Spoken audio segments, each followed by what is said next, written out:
Amid the lies about supposedly rampant voter fraud and Trump's baseless claim that he would have actually won the popular vote if not for millions of illegal voters, many Americans continue to be deeply and rightly suspicious about Trump's Presidential Commission on Election Integrity.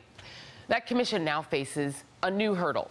The American Civil Liberties Union is launching a 50-state campaign to restore Americans' voting rights through initiatives individually tailored to each state. And joining me now is Faiz Shakir, National Political Director of the ACLU. Faiz, it's always good to talk to you. Tell me about your initiative. It's called the Let People Vote campaign.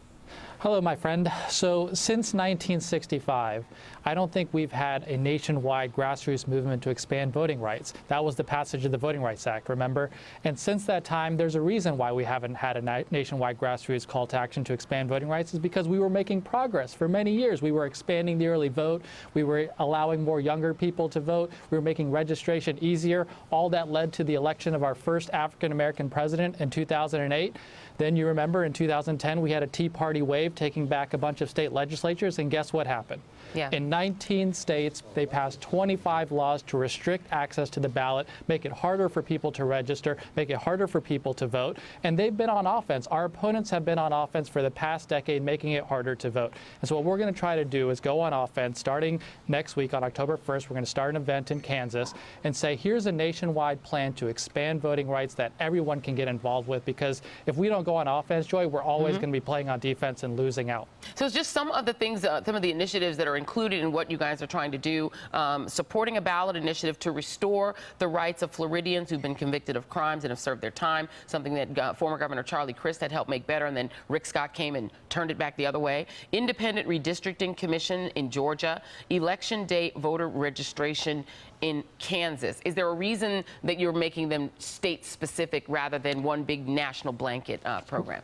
Right. Well, so first, Joy, you know, Congress has been dysfunctional. We have a lot of great ideas to make our national voting laws better, but none of them are going to pass through Kansas. And so you have to do it at the state level. Now, doing it at the state level is super complicated because every state has different laws.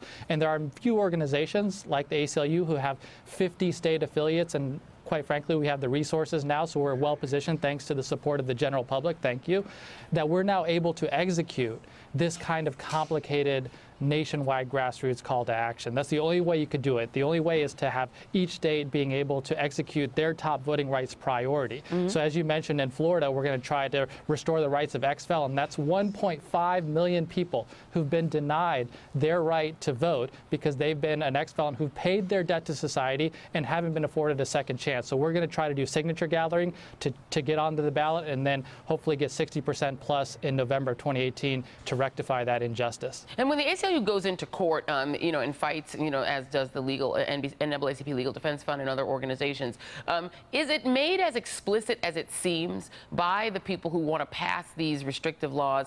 We just want to make it harder for people who we think are Democrats to vote.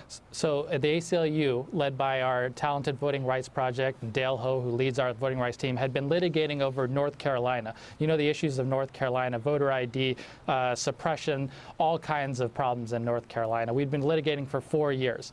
The Fourth Circuit issues a decision and says that the result of what North Carolina was doing, having looked at all of the correspondence between state legislators, they said it was clear that the intent of North Carolina was to target African Americans with, quote, surgical precision. Surgical precision. That was in North Carolina. That's what we learned through our litigation, and that has also been true of so many other places, whether it's Wisconsin, Kansas, Texas. So many states have passed these laws in an effort to suppress the minority vote. As I said, because President Obama was elected, they said that if this is going to continue, we're never going to win elections. So we've got to figure out a way to suppress the vote. And now you know that Donald Trump and Chris Kobach have articulated a worldview that says that the problem is too many people are voting and that we've got to stop that. And that they have this voter fraud myth. You've heard of it, right? That, oh, all these illegal people are voting, undocumented people are voting, people who shouldn't be voting are voting. We have an alternative worldview, which is that we actually have too little civic participation participation in America. It's too hard to vote. The lines are too long. We need to encourage more participation. That's the direction that we're coming at this from. Yeah, absolutely. And they're even promulgating myths to try to undermine people's confidence in elections that have already happened. Chris Kobach going in his Breitbart column back on September 7th and claiming that out-of-state voters changed the outcome of the New Hampshire Senate race that Maggie Hassan won because they were unhappy with the result. They now want people to believe the result is fake. But on this idea, you know, New Hampshire allows people to vote who have out-of-state driver's license, who've moved to the state and haven't changed them, or who are students who go to school in New Hampshire. Oddly enough, inside the Trump administration is a guy named Jeffrey Garish, who Donald Trump has picked to be the Deputy United States Trade Representative. He moved from Virginia to Maryland last year, but opted last November to vote in the more competitive state of Virginia than in his new blue state. So people do this all the time. It isn't illegal, but the Trump administration is trying to cast it as suspicious when people of color do it.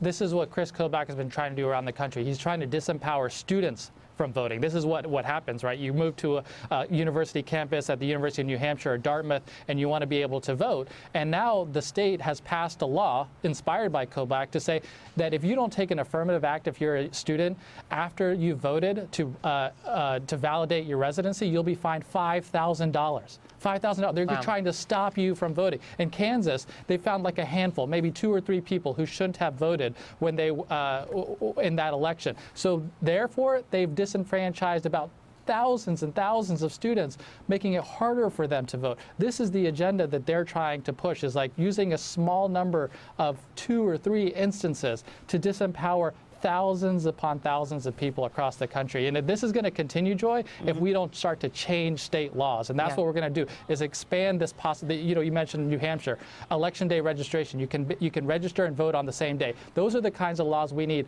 all across America. Yeah, and it's interesting that it's part of the argument that's used by these people who want to repeal the 19th Amendment, that you shouldn't let women vote because women are too soft-hearted when we vote for policies that Republicans don't like. So it's all sort of a piece of who they want to vote and who they don't. Faiz Shakir, my friend, always great to talk to you. The project is called Let People Vote. Thank you very much for what you're doing. Thank you, Joy. I appreciate it. Thank you. All right, and up next, the great E.J. Dionne joins me to lay out a path for a post-Trump America.